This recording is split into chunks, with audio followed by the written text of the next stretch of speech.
Well, thank you, Mr. Chairman, and I appreciate the opportunity, and everyone that's here today. And as I was listening to the previous testimony, I can tell you that from my experience, science is pretty absolute.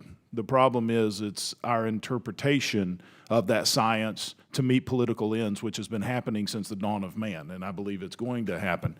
Our concern is, are we using the science as fact, or are we using that science to achieve a goal?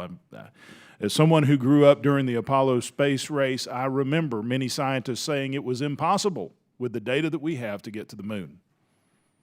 It wasn't the science that was wrong, it was our interpretation of that science. And we need to keep that in mind as we go forward and we deal with a lot of these issues, because I would agree, we have politicized, especially the environmental aspect of science, a lot of times to our own detriment. Mr. Cabrera, I'm a little still amazed a little bit, or trying to get my hands wrapped around the regional haze rule, which seems to be a major topic that we hear about from the states. And why would EPA impose billions of dollars in environmental controls to achieve improvements that you can't even recognize with the naked eye?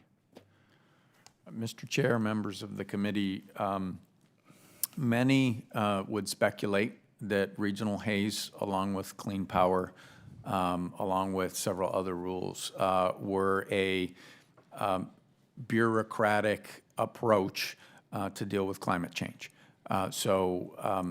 Many would speculate that while unable to pass any type of climate legislation through Congress, that the previous administration set out to use whatever tools were available and use them in such a way that would alleviate climate change. Sure. What's the effect been? Your state is Arizona, correct? What has been the effect? Have you seen any improvements? What's the impact it's had on you as a state, as you as an official?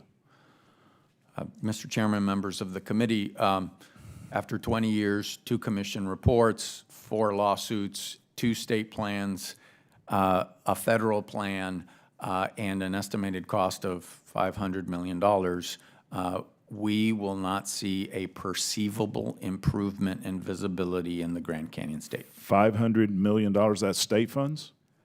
That's private industry installing controls on their facilities to eliminate pollutants that then create haze. So who ultimately pays for these controls? Is it the industry?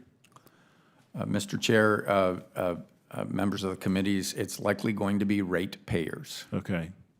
Which really is the most vulnerable of us. When you look at those that are on fixed income, and this is one of the issues I've had with politicizing the environment, is ultimately it is the ratepayer that pays, and the ones that hurt the most are the ones that already are trying to balance their checkbooks at the end of the month, and they cannot afford another increase in their rates. And what ultimately happens, in Georgia we do have some cold months, and what will happen is people will shut their heat off to save electricity, and they'll burn their fireplace, which everyone knows it creates more pollution than the footprint of the coal-fired plant that's in our community.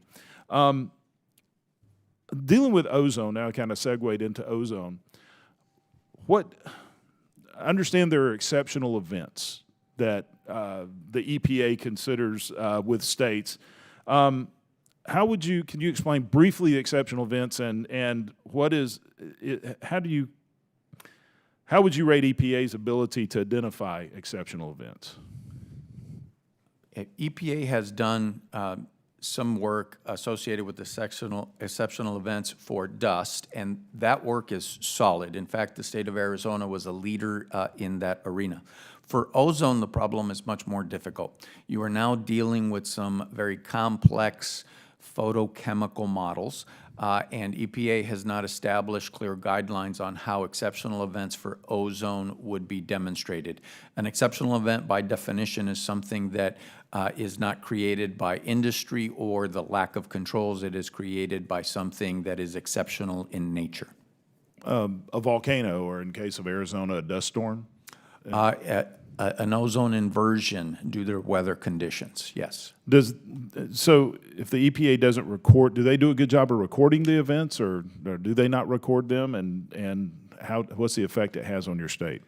Mr. Chairman, members of the committee, it is up to the states to make the demonstration, and then EPA has the ability to approve or reject the demonstration. So basically, you have to go and prove that there was an exceptional event, even if that exceptional event may have been a major incident that most Americans know about, then you have to go present your That's case? correct. That's correct.